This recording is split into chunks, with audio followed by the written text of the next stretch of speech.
Hello beer tubers and welcome to round 2 of MBCC. This is day 2. We're starting off just like we did on day 1 with some Forager. No lines and best stouts of the festival. I love it. Along with Wellworks. Yeah. I think Mox is also really good. Yeah. But, you know, I think Forager is just crazy. But we're starting off with Miller's and... I actually don't remember the name of this one. Okay. What's the name of this one? Contour. Yeah. So Miller's is a 13% Imperial Stout in bourbon and rye barrels. It's been in barrels between 14 and 20 months. So then they do blending, and then it's conditioned on maple syrup and freshly scraped vanilla bean caviar. And it apparently took nearly 2 years to make, and there's only 600 bottles in existence. Yeah. And we're drinking it on keg. Yeah. So, but this is a Nelson Dry Hop Saison, also from Florida. So, yeah. Man, that is a vanilla bomb, but there's so much maple. Yeah. It smells much sweeter than the other Forager beers. Yeah. But I don't think it's like too sweet or pastry. No, I completely agree. But wow, there's so much real maple. Yeah, and it's like a pancake. Good morning stout. It smells amazing. What about your beer?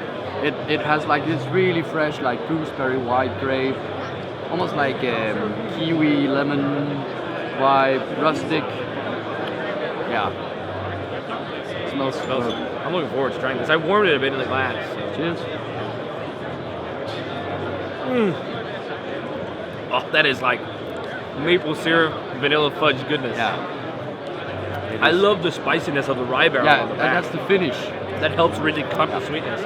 I don't think it's too sweet. Like the thing is, with even though there's loads of maple in it and it's a little bit sweeter than the other Forager beers, the base beer is so substantial, and there's like this really nice woody, drying character from the barrels and like sharp spirit character that helps cut all the sweetness. Like really, I want to drink more Forager. I think they make some of the best beers we've had on this year's MBCC. It's a total sleeper in Europe. Yeah. And it's also a tiny brewery, but you're already good. They're humble Forager beers once in a while. Yeah. I hope we'll start to see some Forager, or we need to trade for some, or something like that, because I've been stoked about every single beer from them. Yeah. I think it's probably the latter, trading. But so this is huge also vanilla maple bomb. This is also proof that they can definitely do barrel-aged saisons and sour ales too, because it's so well balanced and just has a great, fresh Nelson hop character to it. Light acidity, has this fluffy kind of texture of wheat and maybe a bit of spelt or whatever. 2 thumbs up. 2 thumbs up. Yeah. Oh, correct. 4 thumbs up. This is like one of the best breweries at the festival. Yeah. I love beer stuff. So yeah, this has been great so far. We're gonna truck on with day 2 and try some more beers. Cheers. Okay guys, we were at Wellworks. We had to try this. This is Warehouse H. It's straight barrel, no fuzz of adjuncts, and it's threads of Blanton's barrels. 8 to 9 years, I think they said, old barrels. Freshly emptied, so super fresh barrels, first fill barrels. And then it's been different, Medianoche's batches aged in those barrels. And then they took their favorite barrels, blended together, and did Warehouse H. They didn't release it, they released it not too long ago, actually, and people are loving it. Blanton's bourbon is really good. I have a bottle of Gold at home. Fantastic bourbon. So, pours very thick and rich like Medianoche, not much head. No. And just pitch black because of that 30-plus hour boil. And that coating. Check it out. Oh. It's like chocolate-covered espresso bean. That's like, it's exactly chocolate-covered espresso bean in Medianoche. It seems like it's the thing of the base. Very nice, rich, like fudgy bourbon character, maple syrupy. Yeah. It might not be as explosive as what we had from yesterday, but I think it's amazing. It's also colder. Yeah, it is very cold. Right? So much chocolate. Let's try it. That's right. Wow. Oh. So much barrel, so much bourbon. This has got to be the most bourbon-saturated beer of the fest. It's like, you really have to love bourbon. There's so much bourbon flavor and so much charry wood. Yeah. I love it. Like, that's a really nice charry, deep, oaky character. Yeah, it's a good balance. Really cigar nice. tobacco smoke, slightly leathery, like really dark, rich dark chocolate, cigar tobacco notes. but also like fudgy bourbon, vanilla, almost maple Good vibes. sweetness to it. Man, Wellworks is killing it with Medianoche. I think Medianoche, even a lot of them are hyped, but I don't think I've ever had a base of them that I thought like was not up to par. Like all the Medianoches I've had, I think have been amazing. I want to drink more. We got Starry Noche coming. It's at the festival, but actually we have a bottle to review. Oh, We nice. will have one. This is easily 2 thumbs up. Easily. I think this might be the best straight barrel beer on the fest, without adjuncts. Oh, so much good beer, guys. Cheers. Okay, guys, we're here with Colin from Wellworks, Cheers, guys. and we're drinking some Warehouse Age Medianoche. Colin, can you do a little rundown of Medianoche? I know it's a crazy beer to brew. Super crazy beer to brew, and not much has changed since the garage days that we kind of formed that recipe. It's really a beer that's made for barrel aging. If you try to enjoy it without that aging process, it doesn't go well. But we were very committed to it right out of the gate when we first opened our doors back in 2015. We went right into barrels with some of our first brews. Didn't touch them for a year, and it was a real gamble to, when we were cash strapped and really just trying to make it by the skin of our teeth, looking at all these barrels taking up time and space and everything. But we were able to release those the first round of Noche on our first anniversary party, and it went very well, and it's kind of been going well since. So. Yeah, man, you've got so many different variants now. Yeah. And I really like Warehouse Age because I think I love all the adjunct stuff as well, but I love when you get like a really great expression of the barrels. Exactly right. I'm a huge fan of something like BBT, for example. Yeah. And we tried, for example, your Old Elk, and we were also stoked on that, which like it gave us thoughts and throwbacks to beers like BBT. And, it's just amazing. But your process that goes into this, so you boil it for 30 plus hours. 36. Yep. Wow. How does that go down? Over very long weekends. But we do usually double or triple batch Medianoche. Just with the output that we get from it, it's not a lot of quantity. So we double batch, triple batch, but each batch it does boil for that 36-hour mark. Different kettles, so we can kind of keep that process going throughout. But yeah, we did, and then we go right into barrels. We happen to have really good relationships with barrel producers, barrel sellers. Warehouse Age is specifically in Blanton, single barrel releases. Those have been aged 7 to 9 years on average, and we're with you. We're big whiskey heads. We're almost bigger whiskey heads than we are beer heads at the brewery. So we really love our whiskeys and our spirits, and so we're just able to come across these really wonderful expression barrels like Blanton's, like Pappy, like all of these kind of rare ones.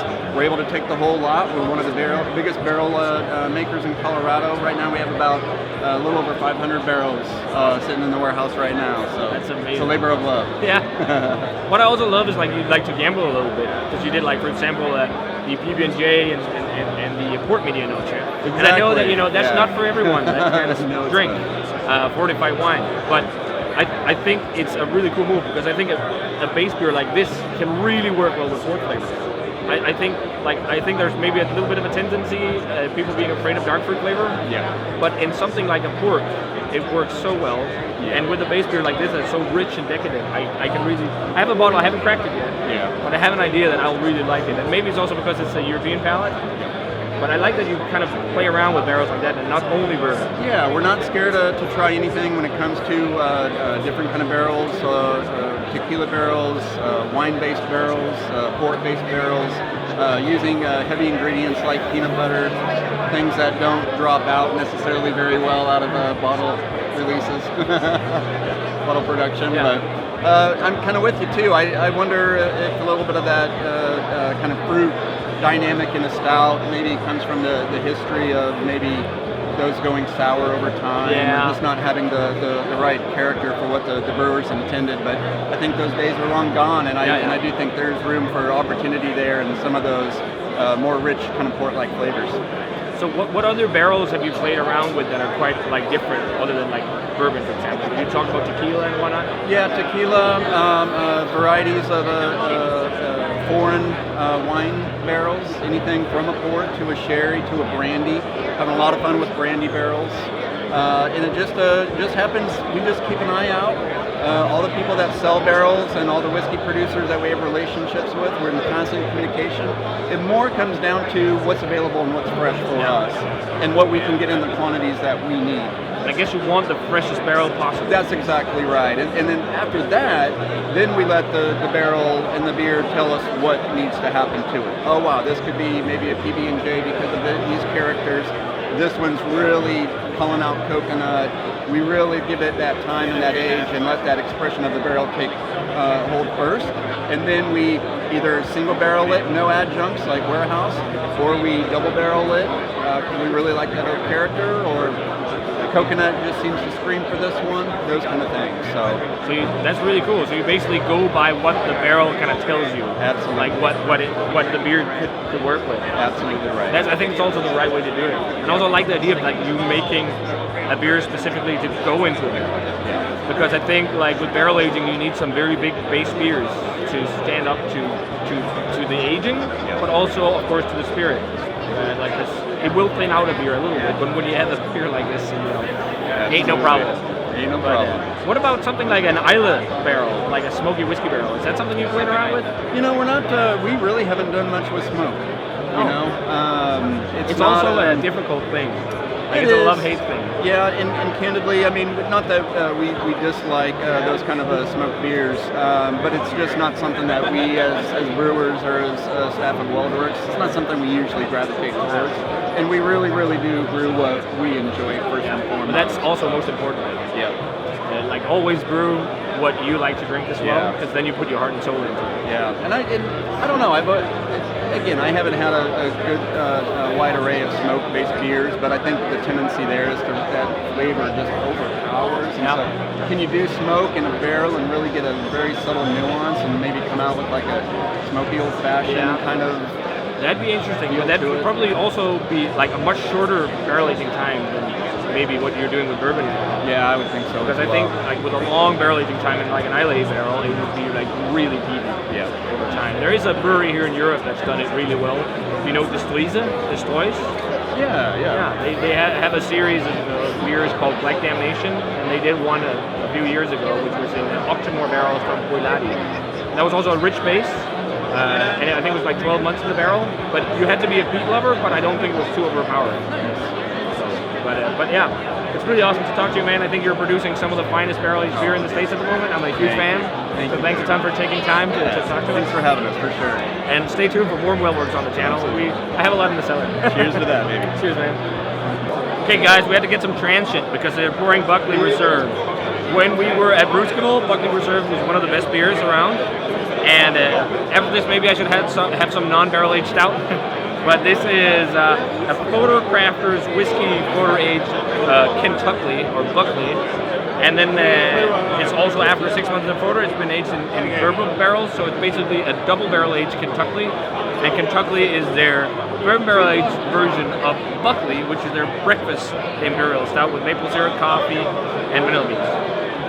Nice, sounds good. And I am having the Absinthe and Anachronism, which is a kosher wild ale that has been on absinthe barrels, 6% ABV.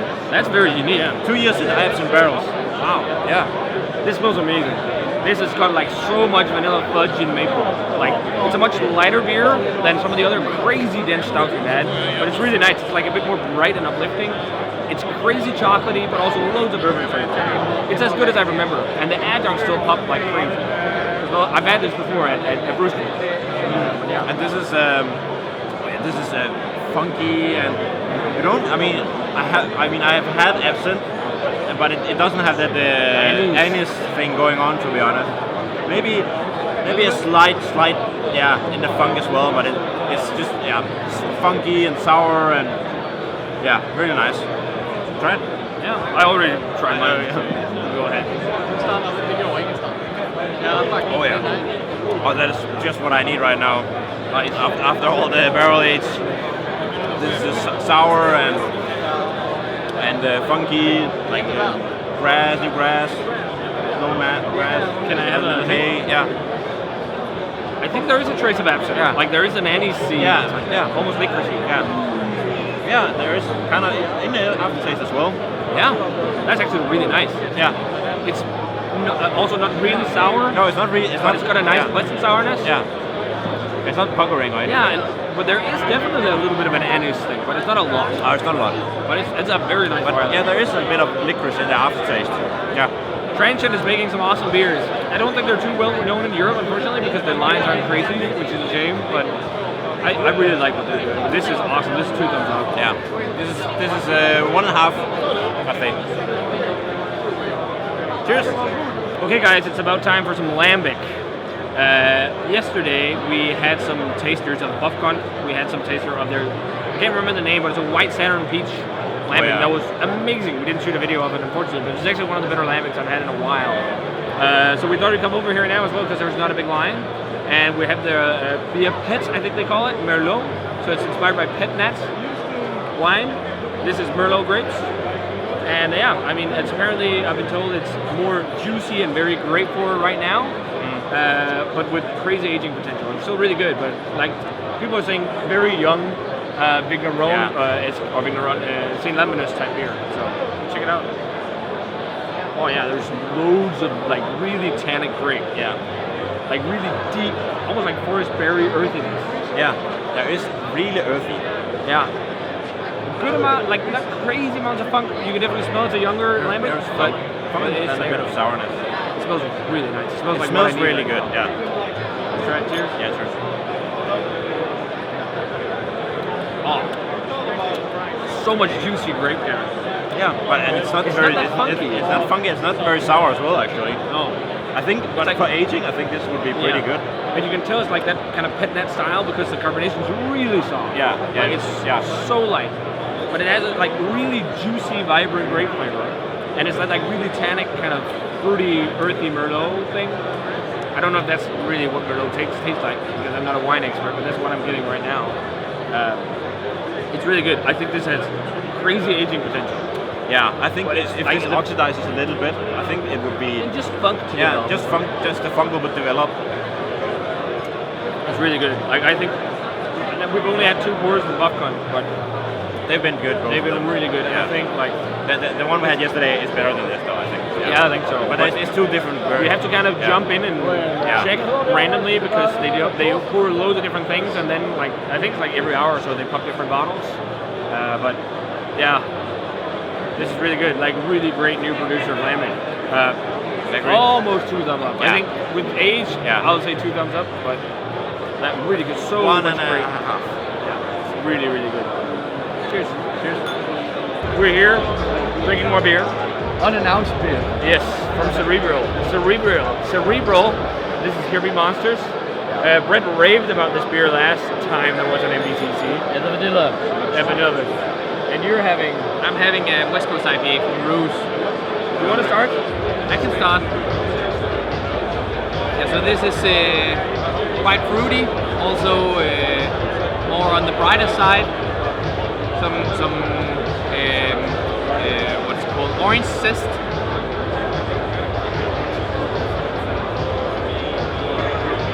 Yeah, quite good. Very very refreshing. On the lighter side of the West Coast IPAs, it's not. I wouldn't say it's bitter at all. Like, very new school West Coast. Yeah, but some of the new school West Coast are bitter too.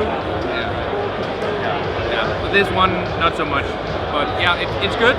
I would give it maybe 1.5 thumbs up. Okay, so this is an Imperial Stout Hippie Monsters aged 22 months in 10-year Eagle Rare and one for preserved chocolate malted rye bourbon barrels. Quite licoricey. Yeah. And like tobacco, dark chocolate. You talked about similar beer to, like it was similar to Bourbon County, I see that. Yeah. Like it's very umami rich. Yeah, exactly. And it's not as super, it has some fudginess, but it's not like crazy. No, it's a bit more like classic American barrel Yeah, aged stout. exactly. I'm so impressed at how you can like keep dissecting these stouts, even though we had 10 on this session already. Master palates. Master palate. It's really good. It's more umami rich on the flavor. Yeah.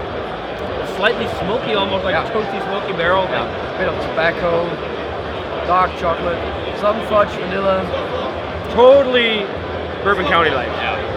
But it's really fucking good. It's very inspired by that beer. It's much more of an old school American barrel aged imperial stout, but I like it a But lot. it's nice having something like this. Yeah. And also, like, it's rich, but it's not like vulgar rich.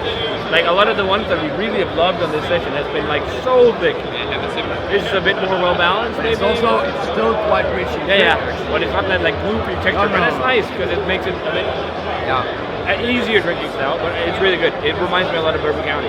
Yeah. I think it's like an early world class stout. I'll also give it 2 thumbs up. Yeah. Like, it's really nice. Yeah. Cheerio. Yeah. Hello guys, we're back. It's a tradition now that we meet up with Jeff from Superstition. So we're not drinking Superstition today though. Oh, what are we gonna do? We're gonna drink some Marla Bobo from Norway. Cool. I thought it would be very awesome to have you on with this because you are probably a better judge of mead than me because you make mead for a living. And make fantastic mead. If you guys don't know Superstition, you need to check it out. But we're checking out Marla Bobo and their Wild Berry Doofus. And this is a bochet. So what is a bochet? So when you make mead, usually we're going to mix up honey with water and yeast or fruit juice or whatever we're going to start our fermentation with. But if you cook the honey first, or even part of the honey, then it's a bochet. And so when you do that, oftentimes you'll get marshmallow flavors. Sometimes it could be even get into like cotton candy or roastiness or caramel. It depends on how long you cook it, right? So there's no real kind of rules to this, and it makes the only rule is you make a huge mess when you're cooking honey.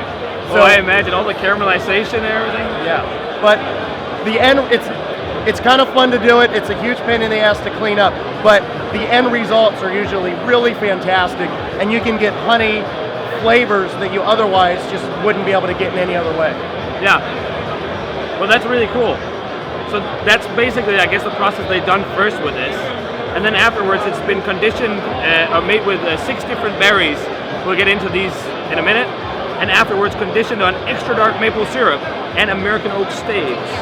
And the berries are a plethora. So we got raspberries, blackberries, blueberries, red currants, and strawberries, and black currants. You know, it's funny, as you were calling out the berry names, I was smelling this, and I got some raspberry, and then I got some strawberry, like separate from each other, just on the nose. I think this smells really good. I think so you already have some Marla Bobo at home, right? Yeah, so Marius, we got to meet at MBCC a couple years ago, and then he brought some homebrew. I thought that's probably the best homebrew mead I've had. And then he went commercial and just recently actually shipped at least a case to my office. So I'm opening up, 1 or 2 a week with my staff, and they've been fantastic. But I've only tried 3 of them so far. Yeah. So I'm excited to try this. It smells fantastic. It's so jammy. And as you say, like, I'm getting lots of strawberry. It's like almost like strawberry porridge. It's a Danish thing. We call it oil. Okay. And you have like this strawberry porridge that's cooked into like a creamy strawberry pudding type thing, and then you have cream on top. It's just reminding me of the base of the strawberries for that. Like it's like this really deep strawberry. But there's a plethora of berries. Well, and there's also maple syrup, so we're probably getting some breakfast, vibes. references. Yeah. It smells really good. Should we try it? Let's try it. Cheers, Jeff. Wow.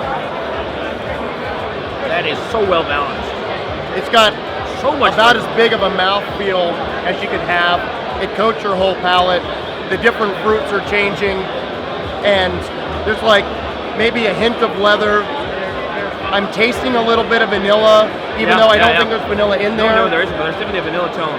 Yeah. I mean, maybe the berries comes in waves. Like first, I'm getting strawberry, then it transitioned into like a black curranty thing. Like there's like it comes like in waves. The different berries. 13% as well, by the way. And on the roof of my palate, I'm getting a little bit of an acidic and tannic balance to this sweetness. This is a big sweet mead. Yeah. But that balance that comes in the finish is really nice. I really love the fact that there is that tart tannic balance to it. Like something I really love with the meads with berries, like the tannic structure you get in it, like that kind of sharpness helps balance out a lot of the sweetness. Like it makes it quite drinkable for a very sweet beverage. Yeah. This is fantastic. Yeah. I really like this. No, that's world class. I mean, that's I agree.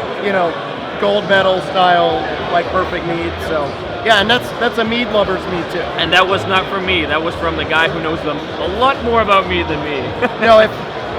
But if I would be proud if I would be if I made so that. proud if I made this. Fantastic. I hope that you got the Stevensberry free jazz, because that's with, we talked a bit off camera, that's with the Stevens cherries from Denmark. And, well, I think they have them in Norway too, the genus. But then it's spontaneously fermented, it's like lightly funky and stuff. It's really a cool mead. Nice. But I mean, this is something to look out for. And they also brew beer. They have a side project called Malo Bobo's Mega Bear, where they make beers. That's cool. But I'm glad to hear you like it. Yeah, it was fantastic. Thanks for sharing. No worries. Cool. Cheers, guys. Cheers, guys. Thanks for being on, Jeff. You bet. Cheers. Okay, guys, it's the final round of MBCC, the green session, and we're drinking some time dilation from 8th State. I will say the other 8th State beers were not for me. They were too sweet and pastry, like really, really sweet. I get why there is an audience for it and whatnot, but this is more up my alley. This is time dilation, as we said, and it's a bourbon barrel aged imperial stout in willet barrels. Yeah. 7-year family estate willet bourbon. This is delicious. It's really rich and decadent, but a huge barrel flavor. Like, I'm really starting to lean more towards like stouts with just barrel. Yeah. No, like all kinds of, at least weird adjuncts. Like the barrel character of this beer is insane. Yeah. So deep and rich.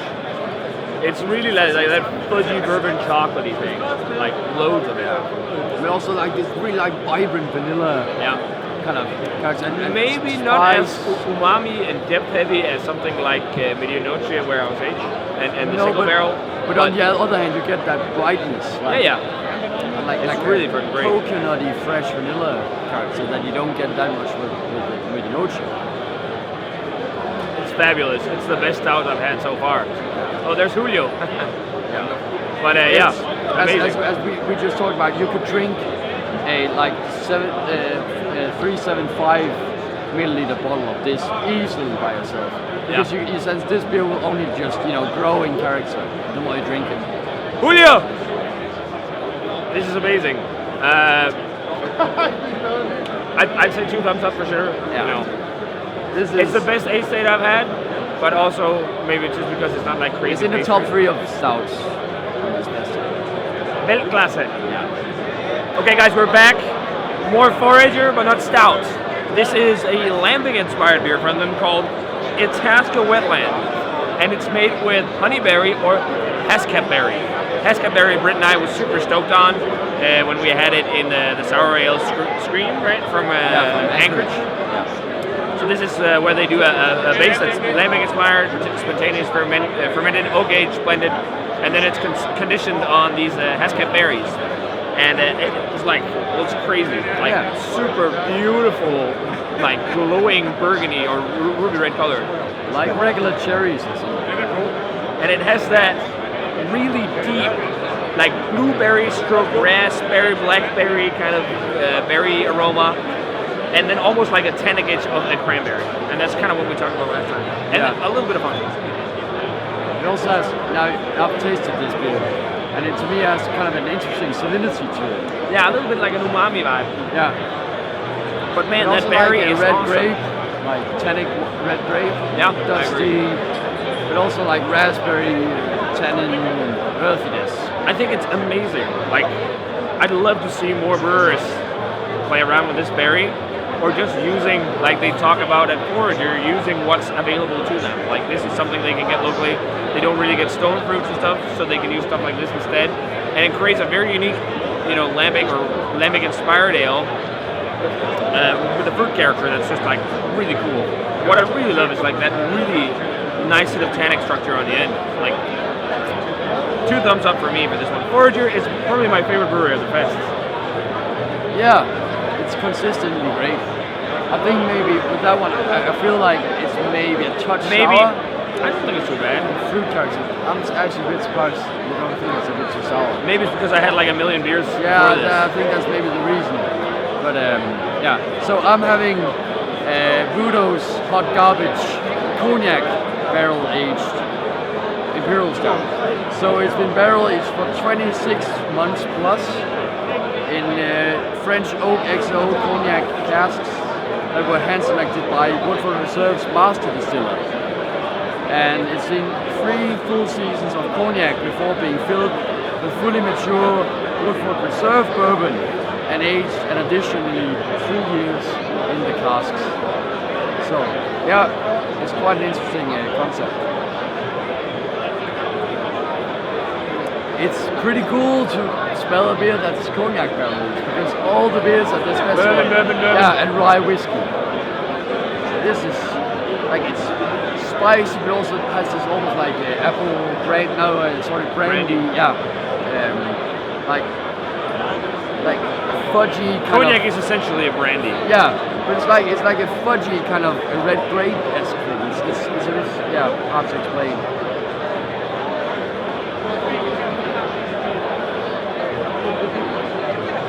Ooh.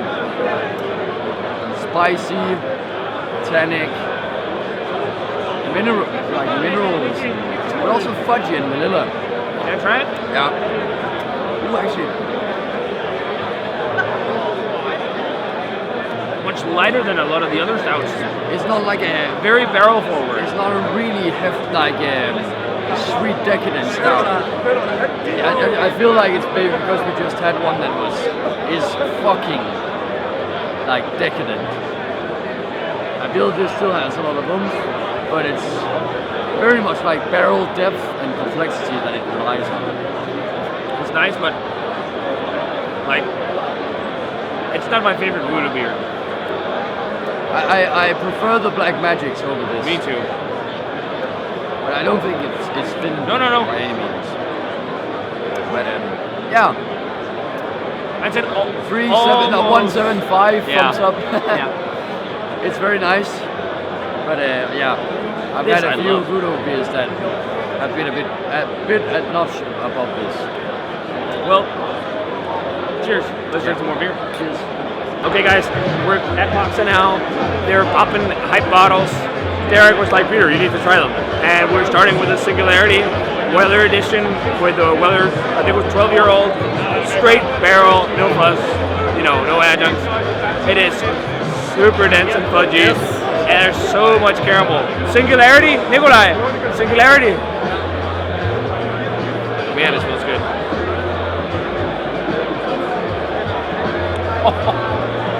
Try that. It's like there's so much almond on that. Like really sweet almond and vanilla. Wow. Talk about perfect, almost single barrel beer without adjuncts. Wowzers. This is a really quick sip clip, but it's lovely. Like, and I'm just gonna finish it a bit quick because I want to try the others. Okay, guys, we're double fisting now. Derek, man, thanks a ton for sharing these. We got barrel-aged pastry method. We tried the non-barrel-aged version a little earlier, and then we got thick as nibs, bourbon barrel-aged. So I don't know what to start with. Let's do chocolate first. That smells like pure barrel-aged chocolate, like so much coconut, deep, rich coconut. What I really love is like it's so chocolate heavy and coconut-y, but it's not like chocolate syrup or sauce. There's so much barrel too, like really nice deep barrel vanilla, and aftertaste like lots of char and umami. Oh, Derek is really good at doing the stouts and adjuncts. Let's jump over to the pastry method. Wow, that is crazy. It's like toasty macadamia nutty, coconutty.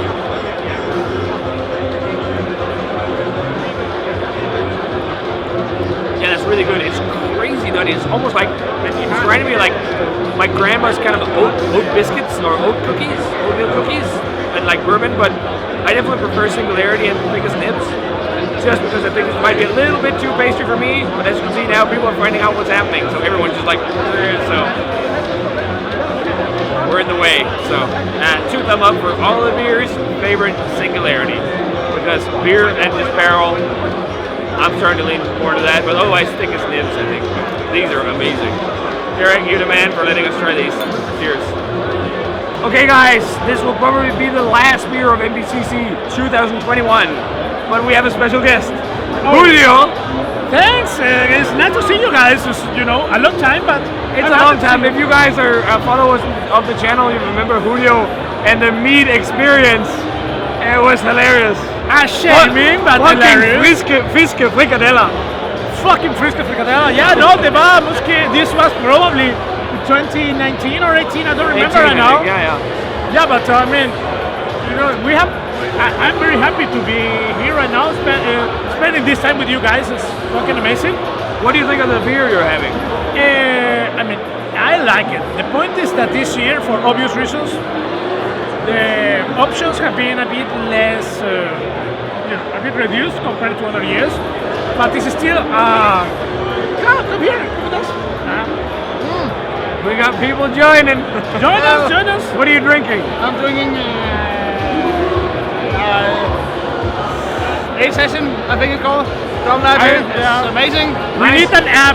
We need a very good app for this because some people, include myself, when we buy it and we take the beer, we forget immediately. Amigo, ¿dónde están? This is what happens. Ecuador. And you guys are now the apprentice of water and the grand master of barley. Take it away. No, it has been fucking nice. So next year, you have to come here, you have to come back. Yes. Denmark is step by step returning to real life, to normal life. You have to be here next year. On camera. But I like his beard. Time event. Okay. What is it about? And now we're just showing beards. I mean, the mustache is real. The hair is not, because I think we're gonna wrap it up here. So I'm drinking Foams. Tusitak. What are you drinking? You remember what you're drinking? Yeah, it's a stout from the American Brewery. This is Foam Experimental Jet Set. I don't know the hops, but it's a very nice, bright and hop-centric. And I really like the marshmallow notes here. So Julio, you're such a star. I love you, man. You're so awesome, man. And I really want to next year, because this year I have not been there for this guy needs to be in more videos. Seriously. I know. I promise that I will visit you soon. Probably for JK. Let's talk about it. You can come visit our brewery. Yeah, I really want, because right now you are working in a better one. Yeah. So the other. Well, I'll talk about that actually. I told that it's a better one. It was not his work, it was my work. So I want to see, I really want. But Experimental Jet Set is awesome. Very bright, super tropical. It's what I like. It's it's maybe a bit softer than the kind of monkish style and juicy, but it's got lots of like bright tropical pineapple, zesty citrus fruit, like a limey vibe. Some dankness. It's amazing. Whoa. We're having fun. So many awesome people. Yes, so much great beer. So many people came to say hi. Come here. Nice. Hi. Look at you. Cheers. This is crazy. You remember this guy? Yes, I know. I know his brother as well. Yeah. But this is a crazy festival. You guys need to be here. If you haven't been to MBCC, this happens in the last session. Thanks a ton for watching. Thanks so much for all you guys who came and said hi and took photos and whatnot. It still amazes me that I'm a guy drinking beer online and you guys follow, and it's kind of nuts. And this year seemed like crazier than ever. So thanks a ton. Cindy, be sounded out. And thanks a ton to everyone of the brewers for being in the videos. Cheers. Thanks for watching. And I hope to see you guys at MBCC next year. Cheers.